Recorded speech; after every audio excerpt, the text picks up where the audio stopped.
नमस्कार मित्रांनो, अगदी 10 मिनिटात होणारे इथे चॉकलेट मावा बर्फी आपण बनवणार आहोत आणि ते पण 3 साहित्यातून.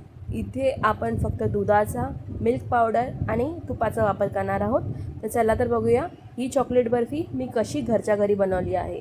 कोणताही सणवार असेल किंवा कधीही गोड खायचं मन केलं असेल तर या बर्फीला नक्की एकदा करून बघा. तर इथे मिल्क पावडर घेतली आहे. कोणत्याही कंपनीची मिल्क पावडर तुम्ही घेतली तरी चालेल. मिल्क पावडर ही मोजून 4 ते 5 मिनटं छान प्रकारे आपल्याला भाजून घ्यायची आहे. भाजून घेताना गॅस स्लो ठेवायचा आणि आपल्याला कंटिन्यू आपला चमचा चालवत राहायचा आहे, जेणेकरून मिल्क पावडर खाली लागू नये. मी चेक करत होते की मिल्क पावडर गरम झाली की नाही. मिल्क पावडर गरम झाली आहे आणि अगदी अजून 1-2 मिनटं मी ह्याला परतून घेते. मग आपण ह्याला प्लेटमध्ये काढून थंड करून घेऊया.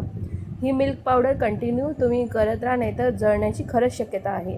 आता ही मिल्क पावडर मी एका प्लेटीमध्ये काढून घेतली आहे आणि ही थोड्या वेळात थंड होईल. तर इथे मी मोजून 3 चमचे तूप घेतलं आहे आणि अर्धा वाटी दूध घेतलं आहे. दूध हे कच्चंही दूध घेऊ शकता किंवा उकळून थंड केलेलं दूधही घेऊ शकता. आता जी थंड केलेली मिल्क पावडर आहे ती यात ॲड करूया. आता हळूहळू ह्यालाही आपण बारीक गॅसवरच आपण ह्याला मिक्स करत राहायचं आहे. थोड्या वेळाने तुम्ही बघू शकता तूप त्याला सुटलं होतं, ते आटून गेलं आहे.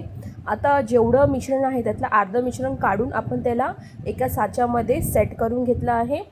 साईड बाय साईड जे अर्धं मिश्रण आहे चोको पावडर आणि थोडीशी साखर मी ॲड केली आहे. तुम्ही बघू शकता एका ताटामध्ये मी तूप लावून घेतलं होतं, त्यात हे मिश्रण सेट केलं आहे. त्यात चॉकलेटवालं मिश्रण त्याच्यावरती सेट करूया आणि छान प्रकारे दोन्ही एक समान लेवलला दिसेल या प्रकारे हे आपण सेट करायचं. तुम्ही व्हिडिओमध्ये बघू शकता. तुमच्याकडे जर ट्रे असेल तर तुम्ही त्या ट्रेमध्येही करा. आणि मार्केटमध्ये इझिली चांदीचा वर्ख अवेलेबल असतो, जो इटेबल असतो, ज्याला आपण खाऊ शकतो. तो आपण सजावटीसाठी वापरत आहे. ऑप्शनल आहे, असेल तर चांगलीच गोष्ट आहे. हा ऑनलाईन अवेलेबल आहे. मी लिंक तुम्हाला देईल डिस्क्रिप्शनमध्ये.